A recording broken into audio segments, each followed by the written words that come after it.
Today's theme, rejection blocks.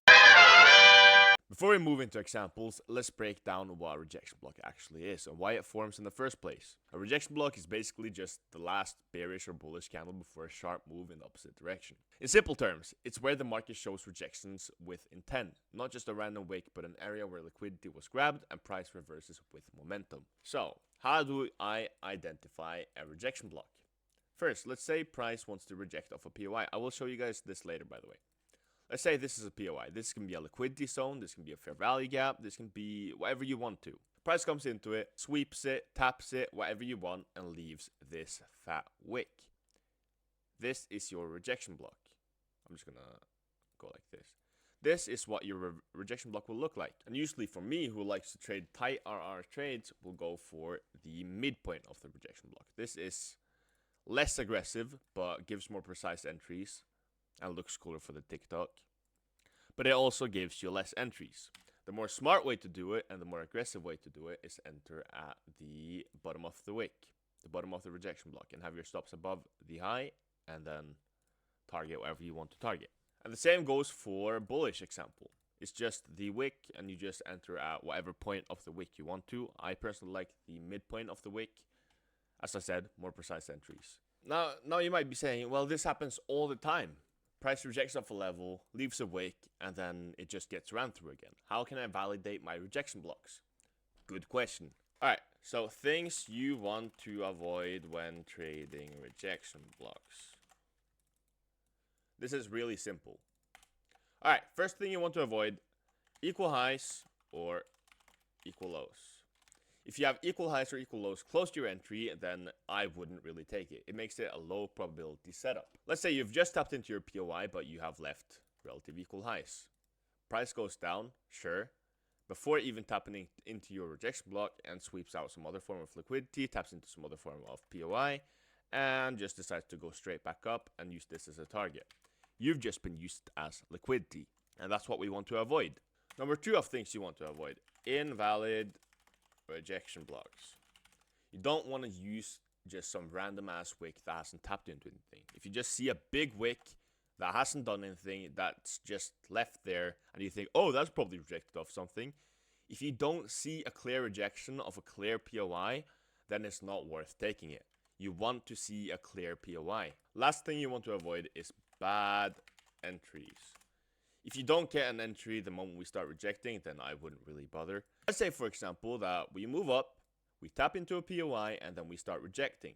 But instead of retracing and giving you an entry in that rejection block, we just go straight down to where your TP would be before going up and filling that rejection block. This is what we would classify as a bad entry, because your main draw on liquidity was already taken out, so now you don't really have a point to enter. Like there's no point for you to enter. And this is what I see a lot of people do wrong. Like they will validate every single rejection block just because it looks decent, but all their draws on liquidity has already been taken out, so they just end up getting fucking raped. Now, what can make a good rejection block? Divergence. Let's say we have everything we're looking for. Let's say we are tapping into this hourly POI. We are leaving behind this 5-minute rejection block, and we have a nice fat divergence with ES. Now, something else that makes a nice rejection block is just a nice rejection. A nice rejection from a nice POI. Like, let's say, like, I wouldn't just take this off a random 1-minute fair value gap or a random 5-minute fair value gap / order block. I would have a key level, a make or break level.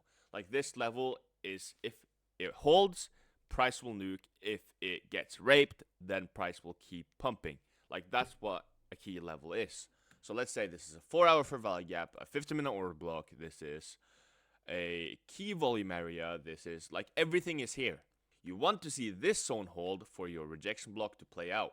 But yeah, enough yapping. Let me just get into my example. Alright, so let's get into it.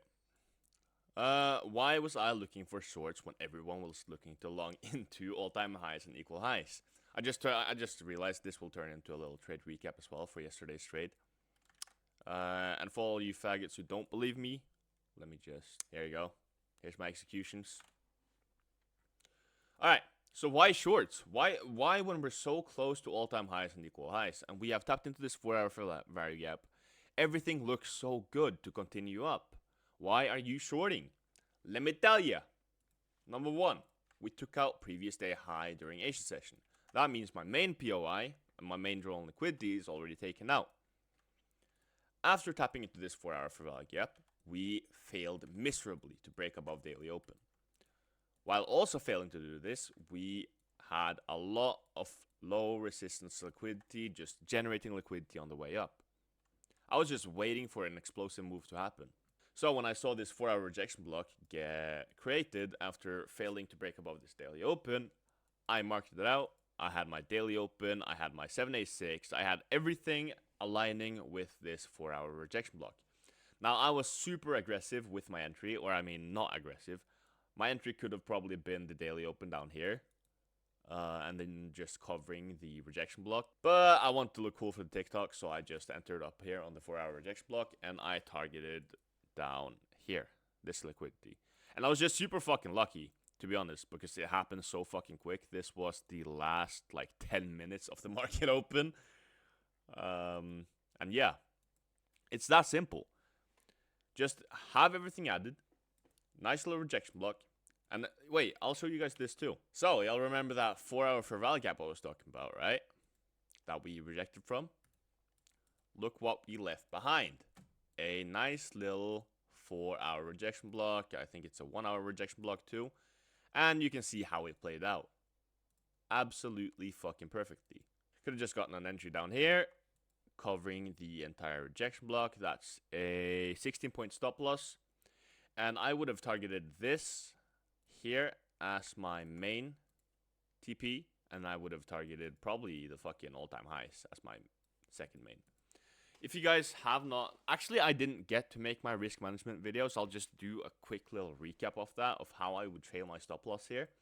Because I know a lot of you guys are actually wondering about this. So how do I trail my stop loss? Let's say my entry is down here on this 4-hour rejection block. This here would be my main TP. The top of this low resistance liquidity up here. How I like to trail my stop loss is with low time frame market structure. But I will only do this after my first take profit is hit. So the moment we get this green candle to the upside, I will trail my stop loss to this low. And then I'll keep that going the moment we break new structure.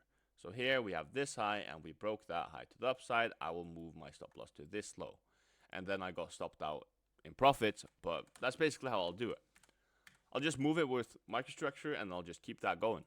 Like let's for example say I'm in this short right here. How would I trail my stop loss?